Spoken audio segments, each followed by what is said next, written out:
Hello, all, and welcome to our next podcast in our Reducing Venous Depletion series. Today, I would like to welcome Paul Hodgdon, along with Vygon's National Clinical Educator, Connie Derdenti.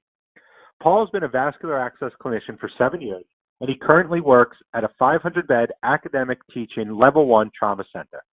Prior to becoming a vascular access clinician, Paul was actually a small ship captain where he was able to cruise around the Alaska and the Caribbean Sea. He also held a Radar Observer Unlimited license in this job, which gave him the ability to be a radar observer on any ship that was afloat on the seas. And it allowed for him to have an easy transition into using ultrasound technology. Such a cool job, and something that I hope to get a chance to hear about some of those stories one day. Anyway, welcome, Paul, and I look forward to hearing your journey to reducing venous depletion. At this time, I'd like to turn it over to Connie. Thanks for the awesome introduction, Steve. And Paul, thank you for joining us today. Sure. Happy to be here, Connie. So happy to have you. You've done some really awesome stuff in your career, for sure. A little different, huh? Yeah, a little different, definitely, but pretty exciting. We'll have to talk about that offline. Sure. What I wanted, if we could start with you just talking a little bit about your patient population and maybe some of the challenges that you see as a vascular access nurse. We have a pretty high acuity level at our hospital, and it measures up with some of the other major hospitals around the country. And it's, as a vascular access specialist, you can't help but notice the venous depletion that some of these people endure or experience. Yeah. And lots of examples, but we had a patient in his 30s who had some traumatic brain injury, lost his short-term memory, and so he couldn't. He just couldn't remember to take care. Like he'd get in the shower with his IV, and so it would get wet and then start coming off, and then he'd look down and wonder. Very nice guy. He just didn't have the capacity to keep these IVs in, and it turns out he was a brittle diabetic, and so they had to keep access for him. So in the event of giving him some D50 or whatever. So I watched this progression where when we first started with him, he was with us for over a year because they were having trouble finding placement for him. He wasn't sick. But because of his memory issues, they had trouble placing him. And so he started off with the kind of veins that you can see, from out in the hall before you even come in the room. It's no problem whatsoever. And by the time he left us, he was a hard stick. We basically made him a hard stick by all of these. Just dozens and dozens of IVs. We talked with the doctors about maybe giving him a port just because of this problem. He didn't need the central access, but he needed some way to be able to get the dextrose if he needed it. But it was just interesting to see that progression right before my eyes. Truly venous depletion in that case. Yeah. And to see it in the rest of the population now, it really opened my eyes. And once you see that and you're on the watch for it, boy, you really notice how prevalent it can be. Yeah, it can. It's difficult. Veins are not renewable resources, right? And we have general nurses starting the everyday IV, and they poke a few times, and then you have patient complexities such as this patient. So then you've got to get back in there and replace them.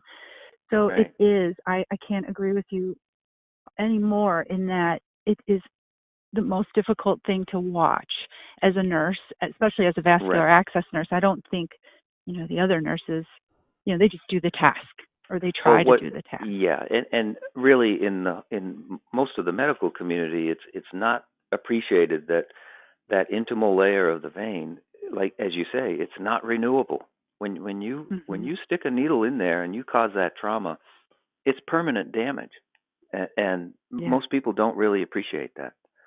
No, they don't. That's why nephrology wants us to avoid the upper arm on a patient if they've got plans for a fistula down the road. Now, Yeah.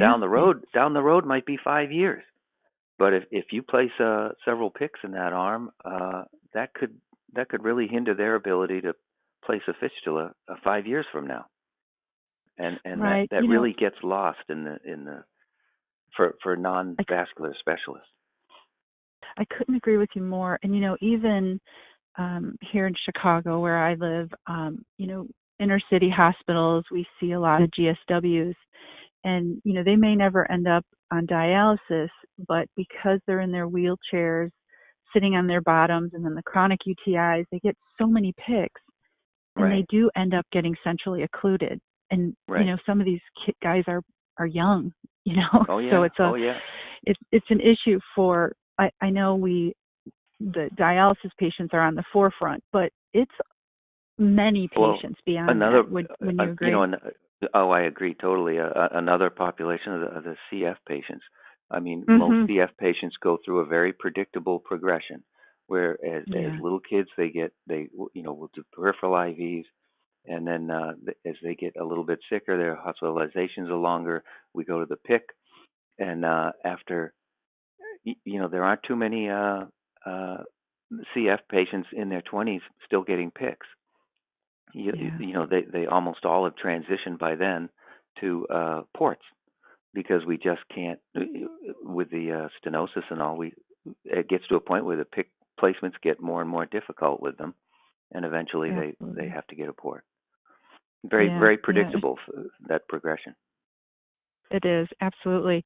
Can you tell me a little bit about how you've implemented an extended dwell to help combat venous depletion for your patients? So I was listening to your earlier talk with Matt Ostroff, and boy, he's ahead of us in terms of. I heard him say something like 85% of their lines are extended dwell. So we definitely have some catching up to do. But what our antenna goes up when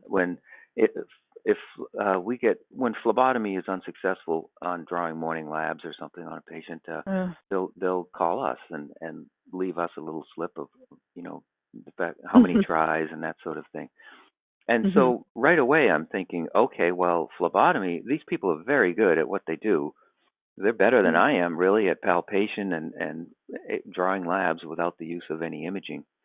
And so if they're unable to get it, maybe we need to think about something different, so that this patient doesn't endure this every morning or day for lab draws.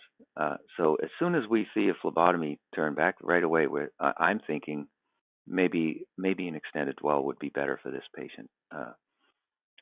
And sure, we could go in with ultrasound every day and draw the labs, but first of all, that's our resources, and do we really want to be doing that?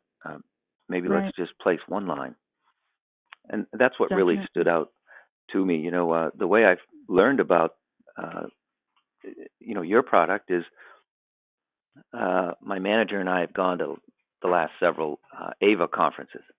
And I think it was in Phoenix that we were in, and we went into the vendor hall, and the first day it was open, and I said, hey, let's do something different this time. We always used to wander the hall together, and I said, let's split up. Let's do this separately, and then we'll meet back up and see. By then we'd been to several, so we kind of knew the lay of the land, and we were pretty familiar with most of the products. And we said, let's just split up, and then we'll meet back up and share what we each came up with separately for, what made an impression on us. And so we met back up, and wouldn't you know, we both had one item on our list that stood out from previous years and that we were most interested in pursuing, and we had both singled out the LeaderFlex. And that's pretty neat, because in the vendor hall, I don't know how many vendors they have at those conferences, but it's a lot. Oh yeah, it is. And it was kind of neat that we both zeroed in on the same thing. Yeah. It's I want to circle back to you talking about labs too, because I've read some literature that when we have failed venipunctures and then we start a peripheral later. We actually already reduce the life of the peripheral because of the previous pokes. And, Yes. those pokes have to include labs. We can't assume that needle doesn't count, but an IV needle does. So we Right. even, you're being proactive by saying, hey, this patient's has a lot of blood draws, so let's put in an extended dwell. That just saves the peripheral's life as Right. well because you've reduced the pokes. So are you drawing labs from the extended dwell? Oh, absolutely. That's to me that's one of the big advantages of the line is yeah, it's great that it works longer, but really Mm-hmm. if you can keep the the lab draws at bay, the Yeah. phlebotomists, I mean of course it's a big deal for the patient. They love it, but Yeah. I can it imagine. really is the venous depletion game for us. And hey, let's stop this. Let's put this one Yeah. little line in and take care of your needs. So yeah, absolutely. Absolutely. I'm very once in a while, once in a great while, it doesn't happen often, but once in a while I'll place the line, and I know it's good. It flushes well. I can see on ultrasound that I'm right in the vein, but for whatever Mm-hmm. reason, I don't get a blood return, and that's disappointing to me. It's like rats. I know they've got a good Yeah. IV and they can use it, but uh, my hope always when I place it is that I'll get blood return as well. Yeah. Do you think sometimes that's just like with our short peripherals, they could be at a bifurcation or a valve or something like Yeah, that? I guess a valve. I don't think it's a bifurcation because I'm pretty careful to assess the length of the vein that the catheter is going to lay in. But Mm-hmm. maybe a valve. Yeah, Wow. that's That's probably it. awesome. Yeah. Oh, Yeah. the blood draw to me the blood draw is such a great benefit for these lines. It's like, are you kidding me? I take them once I place a one of these lines. I take them right off of I go into our computer system and take them right off of the phlebotomist list for lab draws. And Oh, so that's great. that's incredible. Yeah, Yeah. yeah, And then with the lab draws, are you getting the extended dwells? Because that's always a concern. Is no, we don't draw off our peripherals because then they, you know, go bad. so But that's what's not. the evidence for that? I never understood Yeah. that. I don't know. I haven't really read anything in the literature, but Yeah. Hey, look, if I can do blood draws for a week on one line, that's a pretty nice thing. I've saved somebody a week's worth of phlebotomy sticks. and So this, Paul, is like the most exciting thing for me is that we do not know what we don't know, right? What we right, do know is that if they call you and they say, hey, Paul, we've stuck this guy 6 times last night, we need an IV. right, You stop the pokes by putting in a good IV, right, but you don't calculate the pokes that happened yesterday right. or the lab draws for the last week. So what Steve has been very, very integral at doing is he will calculate for hospitals or teams how many pokes they actually save a patient. Yeah, yeah. And we've had clinicians saving patients 80 needle sticks. Like, just Well, yeah. think about that, right? Right, right, 80. right. Like, We've had that where we had a woman come into our oncology floor, and I really have forgotten now the specifics of, as far as why she didn't have a port or a pick, but she was getting some meds that really didn't didn't require central access, and so we on the day she came in, one of our people placed a leader flex, and it was a 6 centimeter in the forearm. I should point out most all of our line, not most all, but the vast majority of our lines are placed in the forearm, mhm. That's and so great. Mm. we're all about using our resources and saving that. Those upper arms are valuable real estate, so we try Yes. and do what we can with the forearms. So she came in on admission. A colleague placed a 6 centimeter uh, leader flex, and she told me afterward, my colleague, that this was unusual in that I got to like 4 centimeters. The wire felt fine when I placed it, but the leader flex seemed to stop at 4 centimeters. I just couldn't get it Mm. the rest of the way in. So I left it. She says, I got great blood return. So I left it. So it just looks a little different, a little more external than what we're used to seeing. So that's fine. Let's go. Well, 34 days later, Oh, wow. she was discharged, and her veins looked her arms looked they look like mine or yours. You wouldn't known she was Not an bruised. inpatient for 34 days, having daily lab Wow. draws, as well as infusions. Wow. So, that was fantastic. And I don't know how many sticks we saved her, but it was a lot. Yeah, we could probably go back and do the math on that. Yeah. And then another patient group that I always think about leader flex is when a patient is on heparin. So if they're on a heparin drip, they're having their PTT drawn every 5 to 6 hours. Right. And so that's another great candidate for a line like this. It's that's a lot of phlebotomy. It's what, five draws a day. A day. And so we had a patient who was there a week. He was kind of a big guy, healthy, not obese, just kind of rugged guy, and people couldn't find access on him. So they called us, and once I put the ultrasound on, he had huge cephalic veins, and so I knew that wouldn't be a problem. But I said, look, you're on the drip, the heparin drip, so let's give you something so we can draw labs. Oh, he was over the moon. He was like this because he was a hard stick anyway for lab draws, and so that's like what 30, 40 sticks that we saved him that week. Yeah. So, and lab draws aren't necessarily one stick either, right? Oh they man, sometimes come miss, on. and Well, so but that I made a note to talk about it, but I just think of the pie wedges. So people will say, well, I missed him twice. I said, well, I'm thinking in my mind, I'm thinking, no, you missed him about 12 times because just because you broke the skin once doesn't mean, what do people do? They go in and they don't get any blood return, so they back out toward the skin and then they reposition and another slice of the pie and another and another and another.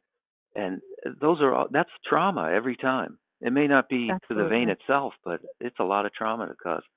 And as you're fishing around in there. So it's never one attempt. It's more like 5 or 6 under the skin. Yeah, this is true, and I haven't even really thought about that.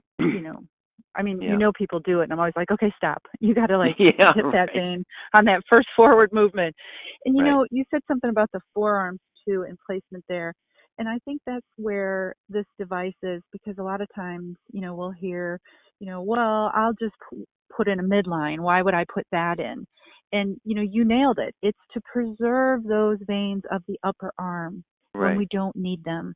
And they are not renewable. So that's where I like to advocate the placement of the device too, is in the forearm, so we can just save those veins. The other question, though. Yeah. Go ahead. Well, between picks and fistulas and so on, that's valuable real estate up there, and it shouldn't be used lightly. No, not at all.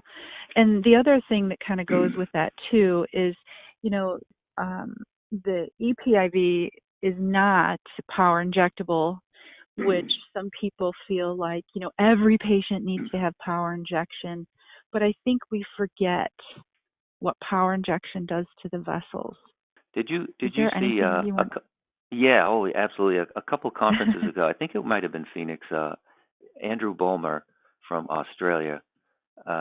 He had the use of a high definition 3D ultrasound.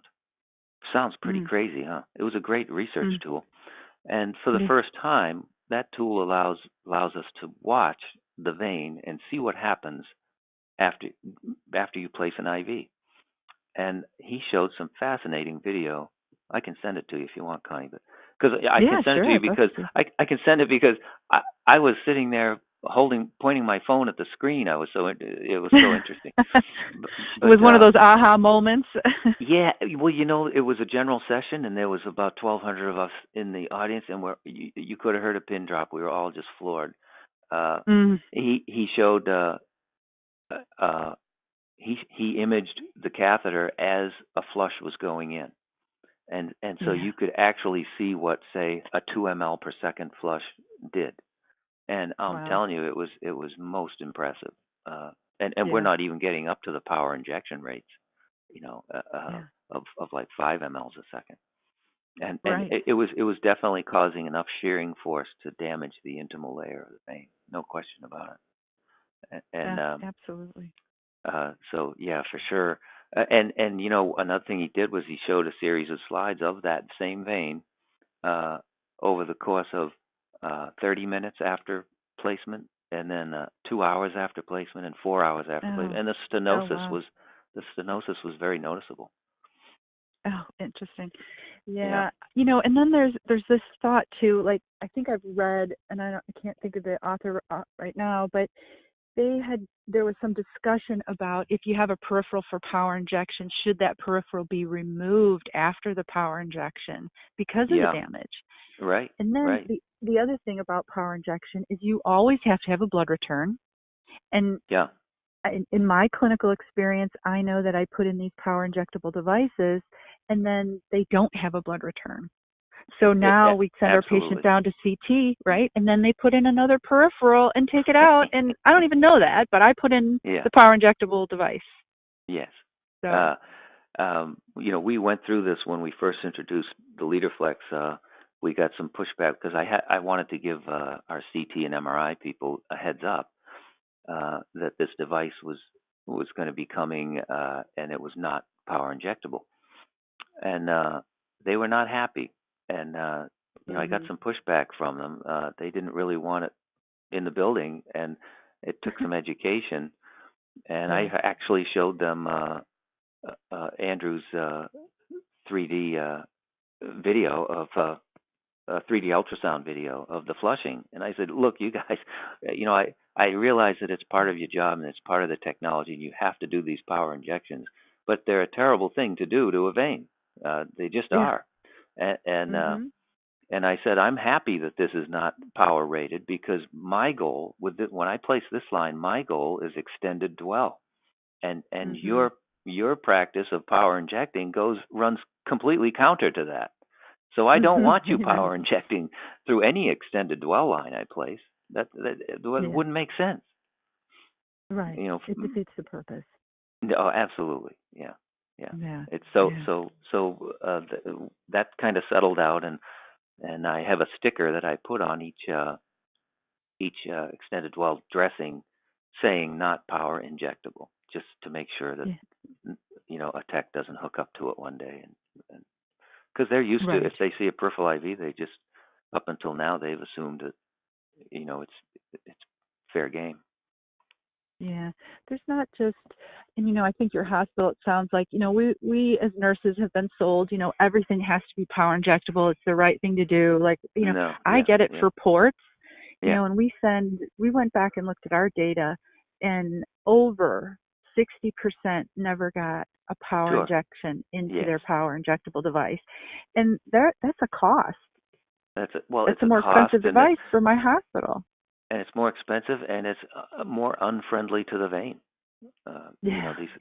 I call them.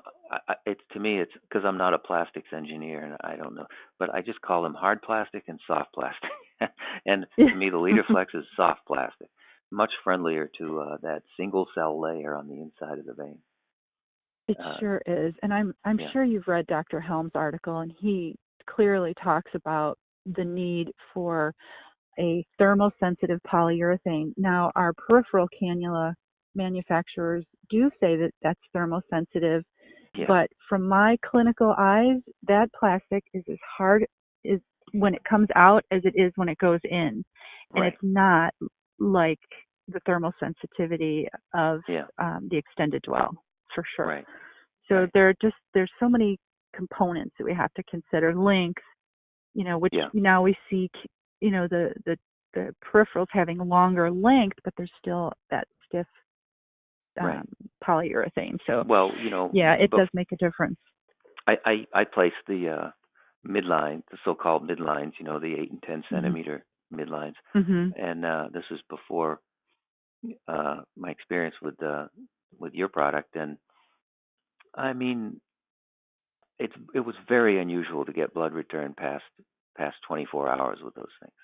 It's just we could place them in the biggest vein and confirm it with ultrasound. Yes, we're positively in the vein. Get good blood return initially, but it never seemed to last. It's so counterintuitive, Connie. Most people would think that a big 16 or 18 gauge is what's going to give the blood return, and right. It's absolutely the opposite. It's small and soft is what it is. Contrary to popular belief, right? Bigger is not better. As I for sure. Yeah. Right. It for sure is. It's definitely. A little tip for people. I keep whatever line you're using. In my case, I'm using LeaderFlex, but I keep one right with me, so that when I'm talking to a patient and I'm suggesting that that's what we place, I always give them a heads up, because it is a little bit, with the guide wire, it's just a little bit more involved, a couple extra drapes and so on. But I say, look, the end result is this, and I hold it up and show them. And when they see how small it is and soft it is, and I do liken it to angel hair pasta or something like that, and I say it gets even softer when it's at your body temperature. And they look at it and they say, oh, and their anxiety goes right down. They're like, they realize this is not a big deal, and I let them know, my hope is, I can't guarantee it, but my hope is that we'll be able to draw your lab work from this too. And definitely. Yeah, I'm almost relaxing as you say it, because, I've been a patient, unfortunately. I've had family members, and it is patients do have a lot of anxiety about being stuck, right. The nurse having to do it a few times, and then it only lasting a few days. So, I mean, you can just... I've never once had somebody decline. Once I show them the product, they're like, oh, okay. That's, I mean, it's pretty not intimidating. Yeah. Exactly. I also wanted to ask you, Paul, is there anything you just from your clinical experience and knowledge that you've gained, I know you've shared a lot, but is there anything, in particular that you really would like the listeners to know about maybe your struggles, your successes on your journey to, being open-minded to consider a different device, go against the grain a little bit. We hear a lot of, there's a made-up term, extended dwell, and, or it's not power injectable. We hit some of those things, but is there anything else you'd like to just share with everyone? Oh, for sure. Have in this profession of vascular access, you always got to have an open mind. You've really got to be receptive to better ideas when things. When somebody comes up with something, I'm just chomping. I can't wait to be placing, those mid-femoral lines that Matt started and things like that. But also new hardware. I'm always on the lookout for something better. One of the things that attracted me to vascular access, and I don't mean this in a negative way, but I saw so much room for improvement. When you think about, well, as you say with Dr. Helm's article, name me another product in the medical world where a 50% failure rate is accepted. I can't think of any. No. And it's so that's what we're up against now. Is we as the vascular access specialists, we see this and we know this, and we know there are better ways. Ultrasound placement by an experienced ultrasound user. I always add that, by an experienced ultrasound user, because too many people, they look at the machine and say, well, if you'll just show me where the on button is, I'll, and they think they can do it, because we do make it look easy. But we do. But so we as vascular access specialists, we know that we can do better than 50%. We can do way better than 50%. More like we can. I know that our lines. Well, are you familiar with Lee Steer's paper from Hartford Hospital, where I mean, just talking peripheral IVs, his team of specialists so outperformed the non-specialists. It wasn't even close. Uh, yeah, I think Yeah. the typical ED nurse IV, 15% of the time made it to discharge, whereas his people's Yeah. IV, placing it like you and I do, ultrasound and mid forearm, 89% of the time made it to discharge. Yeah. I mean, that's just a black and white difference there. So It sure is. uh, And how do you define insanity? And I feel like this is oh like man, right. It's just yeah, just keep letting every nurse go out and stick the patient. Yeah, it'll get better. Yeah, we'll teach them ultrasound. yeah, Yeah, we're gonna do this. And the reality is no, right? It's a right, specialist doing this that is critically right. thinking like you are, that is open minded and willing to try new things. And Oh, without that's why. that, Yeah, you've got to be really open-minded. yeah. I love getting advice from someone else who's in the specialty. I say, if you hold this way or that way, or sure. I don't take offense at all. It's like if you No. can improve my practice, then I'm all for it. Always Uh, the student, right? yeah. Hey, by the way, you and I are both we're both graduates of the Holly Hess School. Oh I gosh.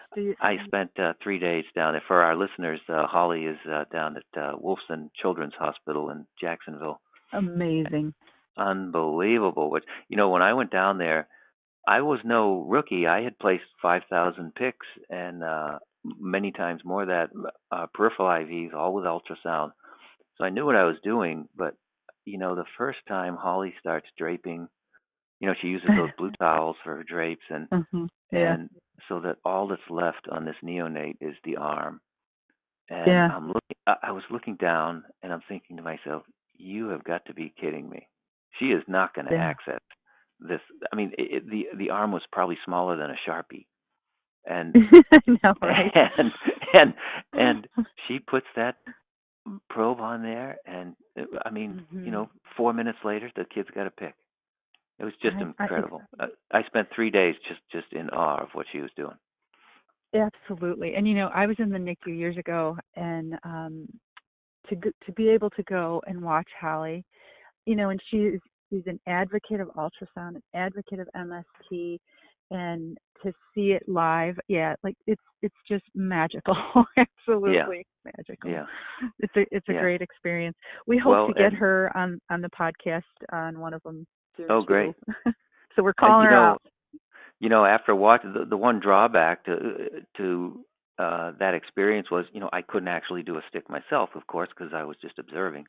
Uh, Right. but when I went home, not long after, um, I did get a call from our ICN, and they were just at wit's end because they didn't call us very often. They're very good at what they Yeah. do.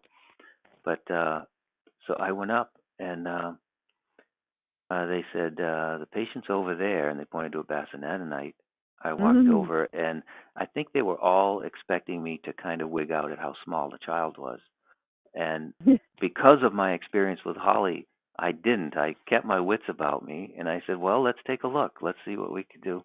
And darn if I didn't get a pick in this kid. It was 1,100 grams for Oh, congratulations. non-ICN. Oh, that was. I had a cold beer when I went home. I felt pretty good about I know you did. it. Yeah. And I'll share really quick one with you is I had the opportunity to hang out with Matt and observe the mid-size Yeah. femtics. Did not Right. think I would do it. A couple Yeah. weeks later, sure enough, I've got a centrally occluded patient Yeah. who, it had C. diff. Yeah. A femline was not an option for him, and I just thought, oh my God, here I am. This is my Yeah. mid-thigh, and it Right. just, Right. so yeah, we're always a student, always learning, absolutely. Right. Right. Well, I know go you got ahead. to catch a flight, huh? We could talk. I could talk for hours on this. I Can I? know, Can we I? could, we'll have to. Can I leave you with a couple tips and tricks for people Yeah, using yeah, the line? absolutely. Um, Yeah. One is I'll put in a quick request though for I'd love a squeeze clamp instead of a slide clamp on the Leaderflex, but that's just my vote. And Mhm. and so here's a tip and trick. If you have a senior citizen who has that paper thin skin, very thin skin, Mm. almost always they'll ooze a little bit after placing the line, whatever line, peripheral IV or whatever. And Right. when I'm doing a leader flex, what I figured out was I can use a B-Bron 24 gauge peripheral IV instead of the needle that comes in the kit or the 22 gauge IV. I can use a 24 gauge IV, and the wire just does go through the B-Bron. I mentioned B-Bron because there's other brands of 24 gauge IVs that it will not go through, but B-Bron it does, and you do a little extra twirling on the leader flex to get it through the skin and in the vein, and it does go, and you don't have any oozing. This is with the senior population with the thin skin. It will not work with a healthier person or a baby. It doesn't work because the skin's too tough. Can't get it. Okay. You need the bigger opening. But the 24 gauge can work for you. That's my tip and trick. We have had some clinicians say they do use a 22 gauge. They have success with that. I think Matt now has Vygon make him some kits with it in it. Yeah, he does. He absolutely does. Yeah. Well, Paul, I want to thank you for joining us and giving us the pleasure of your time. I hope that we have an opportunity to chat offline in the near future. Thanks a lot, Connie. I appreciate it. I was glad to be on. Yep. All right. Take care. Okay. Safe travels. Bye-bye. Awesome. Thanks so much for sharing some great insight with all of us, Paul. There were a couple of things that I really jumped out with me that I think we so often overlook. First, the concept of down the road, as you said. The idea that we don't really know what is going to happen to patients down the road. And that sometimes there's other complications or problems or whatever you want to call them that can happen 5, 10, or 15 years from now. We just don't know what's going to happen and how those decisions that we make today are going to impact us and those patients down the road. So to me, when you say this, I hear you saying that we should think proactively. And in doing so, what we should probably do is have an understanding of what the patients need today, but consider what they might need tomorrow. Secondly, when thinking about reducing venous depletion, I don't think we can disregard all of those phlebotomy attempts that happen over the course of the therapy. To know that an extended dwell peripheral IV used to draw blood over the course of 1 week could actually save our patients, I think you said somewhere around 30 to 40 phlebotomy sticks. That's massive. I mean, so that's huge when you really think about the reduction of those sticks and what that might be able to do to save the veins, to reduce venous depletion, and ultimately to increase patient satisfaction. That's really such a huge number of sticks that I think we so often overlook. And finally, the idea that you brought up about how a power injectable study through an extended dwell device is kind of counterintuitive to the concept of actually increasing or extending the dwell of that catheter. I think that's such an important concept in the whole idea and in the whole concept of reducing venous depletion. I think that we should absolutely be considering what we are doing to the intima layers of the vein and the effects that it has on the dwell times of those catheters. And we just need to sometimes ask, are we doing what is best for our patient? Are we really doing the right thing at the right time for those patients, or should we consider everything that we need to do for them? I think it's such a thought-provoking idea and such a great conversation that we need to have. So I do want to thank you for bringing all that up. I do want to thank Paul again for joining us today and for sharing his experiences with us. I also want to thank Connie again for leading such a great conversation and for all of you for joining us today. I'd like you to please stay tuned for our next podcast and follow us on Twitter, LinkedIn, and at VygonUSA.com and ReducingVenous Depletion.com. Thanks again and have a great day.